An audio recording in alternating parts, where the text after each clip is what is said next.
Hi everyone. I'm at the Nashville airport and you can see behind me and probably also hear that there's a lot of construction going on. And when I look at that, I'm reminded about reliability-centered maintenance.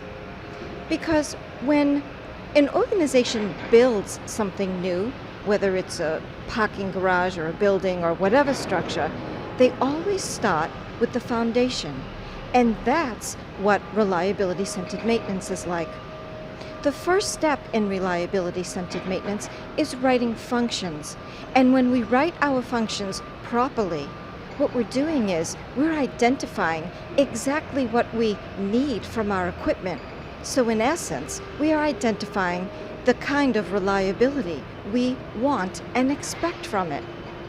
From there, we go on and we identify what could cause failure. In other words, what could cause us not to achieve the reliability that we already defined.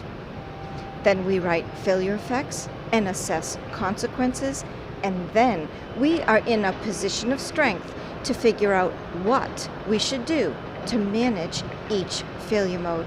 And that could be proactive maintenance, or it could be some sort of a default strategy, like changing a training program.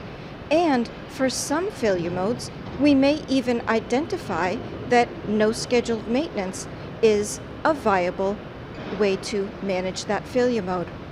But the first place to begin is with the foundation, and that's with writing functions.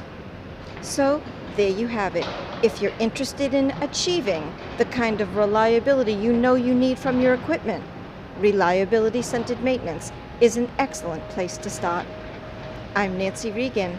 Thank you for watching.